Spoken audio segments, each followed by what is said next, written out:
Good morning students. मैं Geeta Chaurasia English proficiency in English में आपका स्वागत करती हूँ। आज का हमारा टॉपिक है इंग्लिश अराउंड अस। तो इंग्लिश अराउंड अस से मीनिंग होता है कि इंग्लिश का उपयोग हम अपने दैनिक जीवन में अपने चारों तरफ अपने मिलने जुलने वालों के साथ हमेशा ही हम इंग्लिश का उपयोग करते हैं।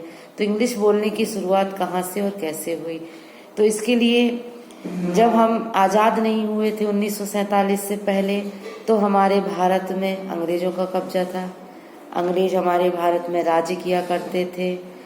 तो अंग्रेज चाहते थे कि हम भारतीय उनकी भाषा को अपना लें, उनकी ही भाषा बोलें। भारत के हर प्रांत में, हर जगह, हर शहरों में अंग्रेजी बोली जाए, ऐसा वो चाहते थे। और आपको मालूम है कि आज अंग्रेजी पूरी दुनिया में बोली जाती है, लेकिन भारत में भी इसका उपयोग बहुत ज़्यादा किया जाता है।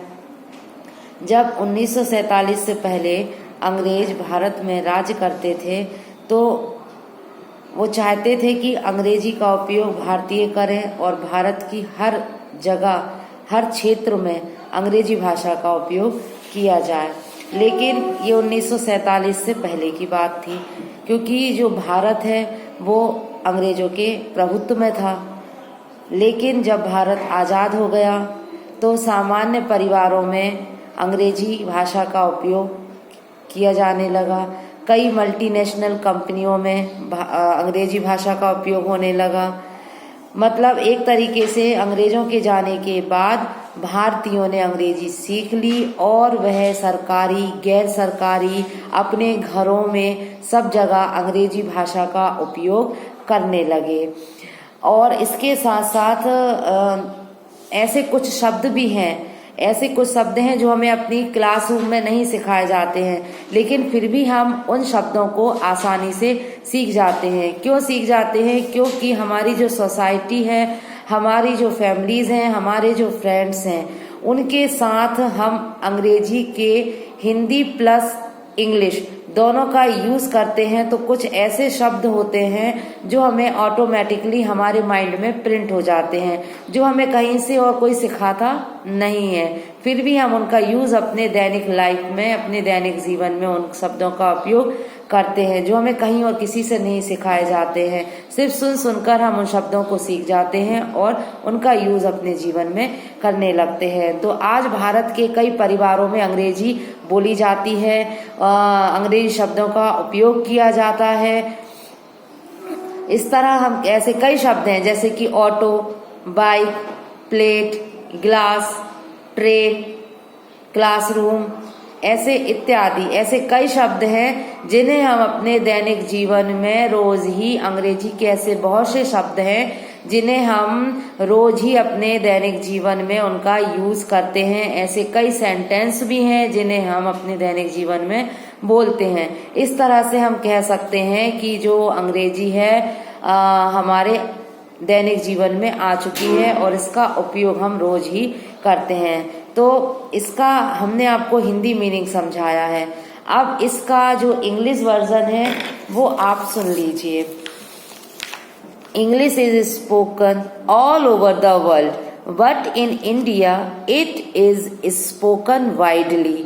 India has been under the domination of British Empire. Before 1947, English people ruled our country, and they wanted that a section of people should use English. English was the official language at that time. Even after the departure of English people, the upper section of Indian remain speaking English. It is used in multinational companies and the Department of Central Government. Even the people of ordinary families have adopted so many words and expression. The word and expression have become as common for them as the word and expression of Hindi or any other language of India. People know many words and expressions which they did not learn in the classroom. These words automatically came to them in normal way with association of those people who use these word or expression. These words are auto, bike, plate, school, train, uncle, auntie, coupon, and etc.